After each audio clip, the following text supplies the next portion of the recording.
Today is day 15 in the search for Jay Slater. But why did he go to Masca to begin with? I got nightmares in my head, I fear thoughts build up until I can't hear. My mind fills up into a creature, and it haunts me somewhere much deeper. I got nightmares in my head, I fear. Good morning and welcome to True Crime Rocket Science, the most authentic voice in true crime. What is the first thing Jay does after he arrives in Masca? Well, he smokes something. He takes a photo of it, he posts it, and then he leaves soon after. It's hard not to imagine that he went to Masca to smoke, because that is what he kind of celebrates. That's the sort of object of his last Snapchat. Now, let's ask the question again. Why did Jay go to Masca? And I'd say we know why. I'd say we know why. We know the reason he didn't go to Masca, and that is he didn't go to Masca for Masca.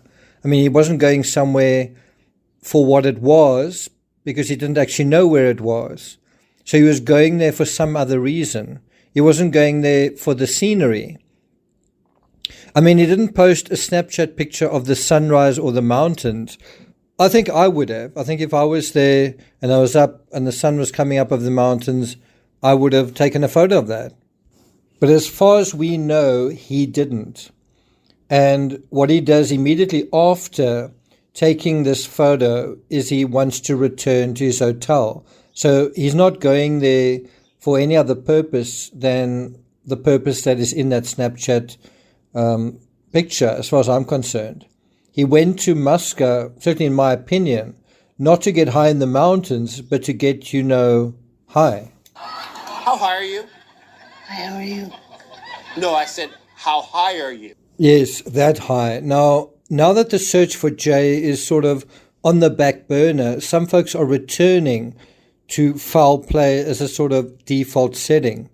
But does that make sense? So let's revisit the original question, but go through it more carefully this time.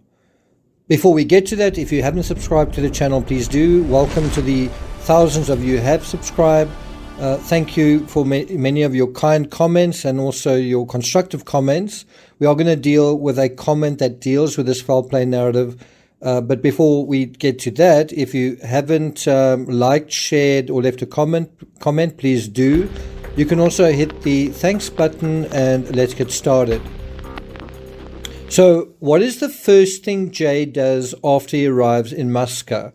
Let's go at kind of according to the timeline, step by step.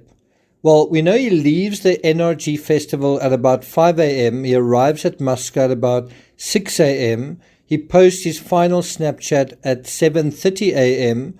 and by 8 a.m. he's gone. He's not really there for very long.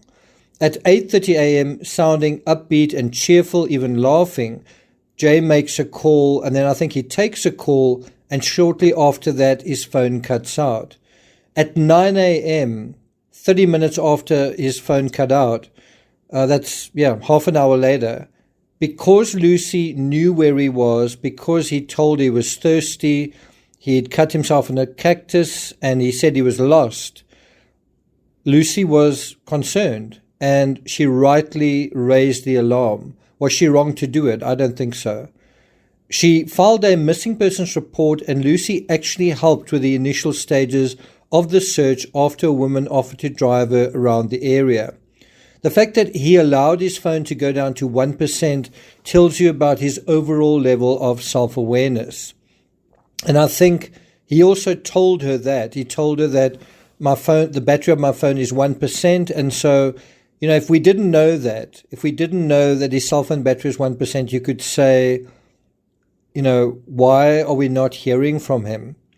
Did something happen involuntarily? And that would take you some way into the foul play thing. But now even the phone stops reporting because of natural causes, because the battery dies down. And in true crime, typically when the phone stops signaling, it is a sign of foul play. Can we say that here? Now, we also don't really need to guess about his state of mind. You really have to guess. And the answer is no, we don't have to guess, because footage at the rave, as far as I know, it's the night going into the morning where he went missing, shows him falling on the floor and clearly more under the influence of whatever than most of the people he's there with. So surely being under the influence of something is a factor. The question of why Jay went to Masca is one way of addressing the foul play narrative, but let's address it without the three dots, without innuendo. Let's get real about it. And let's say he did go there for recreational substances.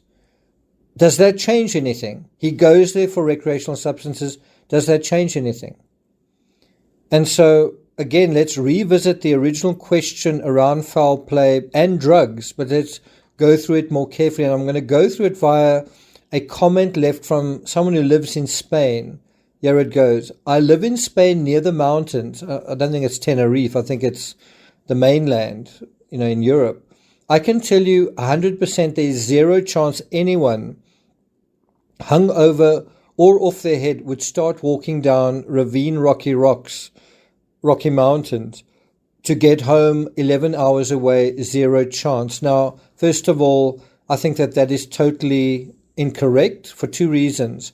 One is, well, you live there and so you know the area. That's totally different to not living there, not knowing the area, being on an island, being sleep deprived, being under the influence, and then starting to walk. And he probably thought, not that I'm going to walk the whole way, but that I will probably catch a ride. Just like he caught a ride with a mystery man, he'll catch a ride with someone else. The problem is at some point he leaves the road, and that actually is besides taking the wrong turn, that is the biggest mistake he makes. He's also in an area where the roads start to run out. They peter out and they kind of become the beginnings of trailheads. So this commenter goes on to say, you wouldn't do it even in winter. It's not a logical step, or even, so he says it's not a logical step, but this isn't about when you are young and under the influence. There's a lot that you do that isn't very clever, that doesn't make logical sense. That, in a sense, is the point of being young, to take risks, to do stupid things. He goes on to write, the stranger thing is that no one, literally no one, not his mum, dad, friends or police, have said why he went to the Airbnb 45 minutes away with two guys. Now, I don't know if that's so strange. They may know why, they may not want to say why. It may not be because of some great, horrible intrigue, just that it's something that is private. And given, do you know that literally the day after he went missing, his mother was already receiving prank calls from people pretending to be kidnappers? So why on earth would you want to fuel that with giving people this sort of information? And the two guys saying, well, he goes on to write, not even the two guys have said why. Strange, no one explains it, or his family is not asking why he went there. Well, we're explaining it here. And again, I don't think it's rocket science. I don't think it's this strange mystery. And then he says, answer that one and you will find the answer where he is or what happened to him. Well, I agree with that. He says, it seems the obvious question as going there to Masca has caused him to disappear. I agree 100%. Going there has caused him to disappear. So let's take it a little bit further. Answer this about why did he go to Masca, and you will find where he was or what happened to him. Alrighty then, let's do it. So let's deal with the mystery men. The most important person we actually need to start with is Jay, who he is, what type of person he is, what kind of things he was doing, what was he interested in, because that will give us a sense of why. And I don't really think that that's rocket science, because we know why he went to Tenerife. To party, to have fun, to go to a 3-day rave. That's what is going on. And so the aftermath of that is going to Masca. He's not going there for the scenery. He's going there to continue to kind of cap off the fun that he was having. But let's sidestep that for a moment, although that's actually the most important aspect. Let's deal with our mystery men. Why were they at the festival, but they didn't go in? Think about it. They are at the festival, but they don't go in. Why aren't they just somewhere else? Why aren't they hanging around somewhere else? Why are they at the festival but they don't go in? Why are they in Tenerife? Why are they there for something like 4 days, basically over that weekend? Why were they staying in Masca? I think the answer to the last question is it was probably fairly cheap. I don't know that for a fact, but it looked fairly cheap to me. I once did a cycling race in South Africa where I simply couldn't get accommodation close to where I needed to be, and the cheapest was something like an hour's drive away. It was also very rural. That's the answer, was because it was sold out. But the other question is, two men traveling together. I mean, I did that in Namibia for the first time in years, but it's kind of unusual. So what is that all about? So let's deal with it. Why does anyone go to a concert or a festival or a football match but not actually buy a ticket and not actually go inside? What's going on there? Well, let's deal with it. Often the folks who hang around these events are scalpers. They operate food stalls. They sell merch of some kind, maybe T-shirts or flags or whatnot. Some naturally are there to provide another service, maybe substances. I wouldn't be surprised if this was their reason for being there, although we don't know that. And it could be also for for why they arrived and left when they did, was to service the festival in some way. I also think this is how and why Jay came into contact with them and perhaps stayed in contact with them, because perhaps they ran out of supplies and Jay went back to get the remnants of their stash, right? Now, that's speculation, and I think when you do a little bit of research, all of that turns out to be unlikely. Because if you're familiar with the law, right, and I did study the law, and it's important to know the law, how does it relate to pot in Tenerife? Do you know? Well, it's not illegal, but it is illegal to consume in public. And if you think that consuming it in public is not a big deal, I've got news for you. There's a story about a pregnant woman who got arrested and jailed for 4 months. Anyway, that's a separate story. If you'd like me to cover that, let me know in the comments. It's also a British lady, also happened in Spain. Now, police have repeatedly said the mystery men are irrelevant. And of course, social media just dismisses that, I guess, without thinking about it. Now, if it's illegal to consume in public, it's also illegal to sell in public, then why aren't these mystery men relevant? Well, possibly because they were doing neither. Probably because they were doing neither.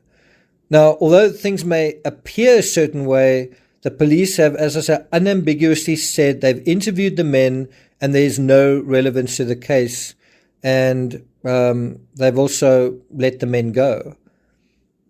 They've not charged them or given them any kind of fine. And this suggests the duo weren't dealing in pot. Otherwise, they'd have been slapped with a fine or worse. And so what we're dealing with might be a softer version of what people are thinking about. That a duo went to Tenerife for some lazy, languid, pot-fueled R&R.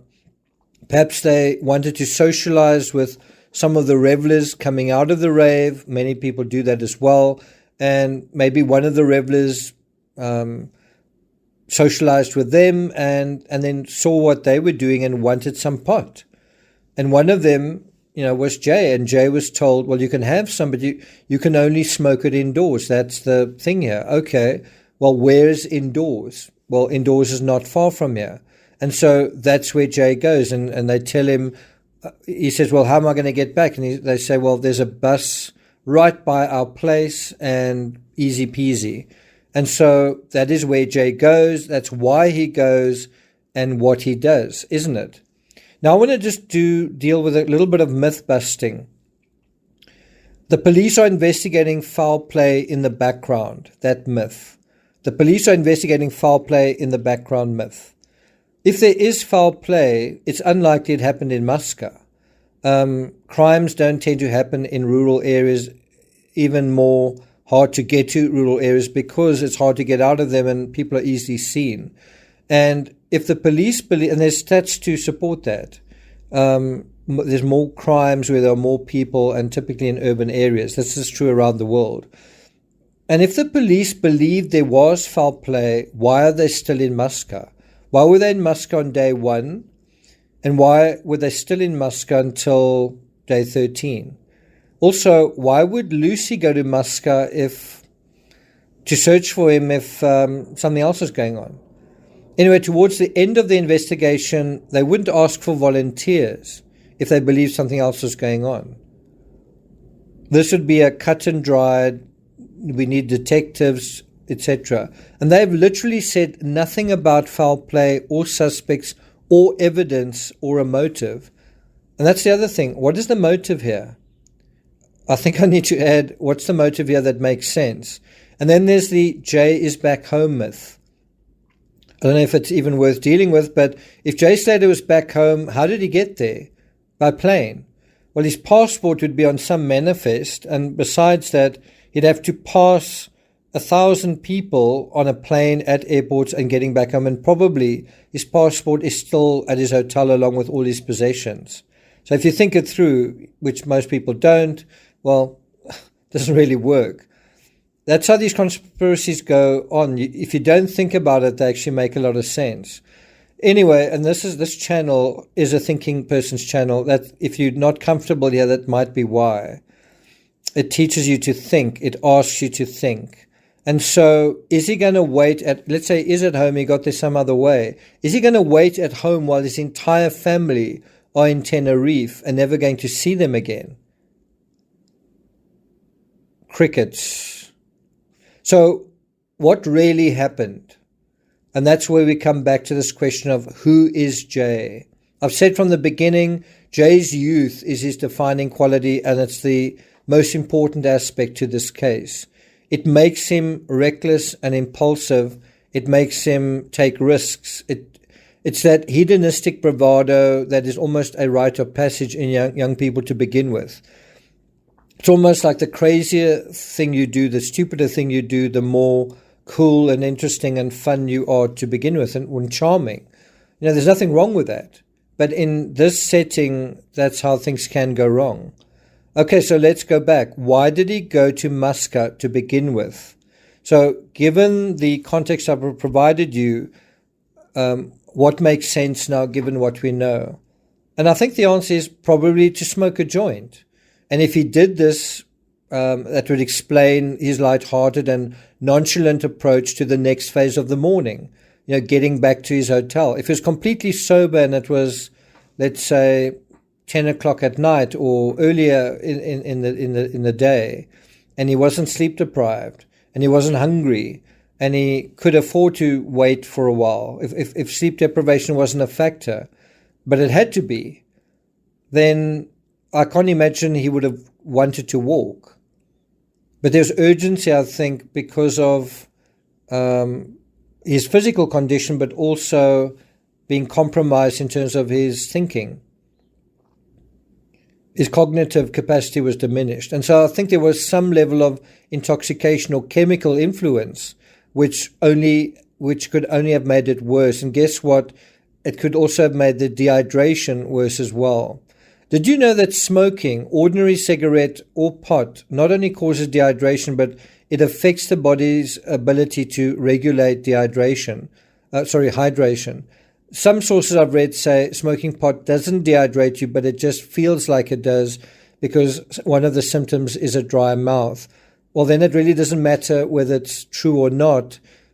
How it is experienced is nevertheless going to be the overwhelming factor. And we know that one of the last things Jay said was that he was thirsty. And so if you're thirsty, you're not going to want to wait 2 hours for a bus. Also, maybe if he bought pot, he'd kind of run out of money. And so perhaps he couldn't afford to catch the bus. He couldn't afford to catch a taxi. I don't know whether that's true. Did he not have a credit card with him? How much money was on his credit card? I think that would be something I would want to look at, the financial narrative. But the fact that he had to save up to go, and the fact that he was trying to catch a bus, and anyway, I don't know. overall, I think it's very hard to imagine pot isn't a part of the story. And that brings us to the next question. Is it a joint or a cigarette? Obviously, in terms of evidence, we can't prove whether it was a joint or a cigarette, but why would Jay Snapchat a cigarette in Tenerife to his pals? Why would he go all the way there and just Snapchat a cigarette? It feels like he would be more inclined to share a joint as a sort of triumphant conclusion to the sort of spectacular evening, the whole revelry, the whole warm and fuzziness of the evening. Well, I've capped it off with a nice joint. And perhaps someone would see that and perhaps want to join him. Whatever the answer is, and I have no idea, but I've heard folks say it's not a spliff because it has an orange filter. Well, many people prefer joints with filters. Some filters are white. It's just like a little bit of rolled up cardboard. Maybe he had a little bit of rolled up paper. And I mean, he's holding it between where the filter is and the other side. And to me, the body of the cigarette, or whatever you want to call it, looks a little bit flat, a little bit misshapen. Anyway, the point is many people prefer joints with filters as it gives a better taste and experience, but I'm no expert. And that brings us to the bottom line. Is it a crime? We've dealt with all of this. Is it a crime? It's the bottom line. It's the bottom line that all foul players seem fixated on. Drugs, drug dealers, whatever. Is that what's going on here? Now, whether the mystery men were actively selling pot, which I have my doubts about, or Jay encountered them and asked for some, and whether it's pot or cigarettes, I don't really think it matters. Because a crime hasn't been committed either way. You are allowed to smoke pot indoors in Tenerife. People do it all the time. There's something like 300 clubs dedicated to that purpose. So it's not a crime. So to me, what matters is how and why Jay disappeared. And although pot may have a role in that, and I would say, this is my opinion, Jay's decision to go to Masca, why he went, what he did after that, that's Jay's responsibility at the end of the day.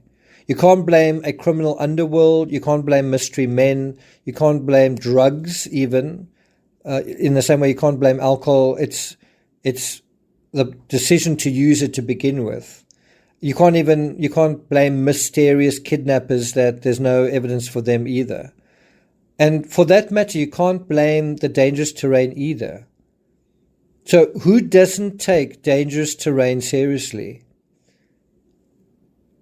Some people, some young person who hasn't slept much is in fun mode and perhaps is under the influence of something. Well, it's a recipe for disaster. I shouldn't laugh. It is a recipe for disaster. In other words, it was an accident waiting to happen, wasn't it? I'm not going to take it further than that. Thank you for listening, and I'll see you guys next time.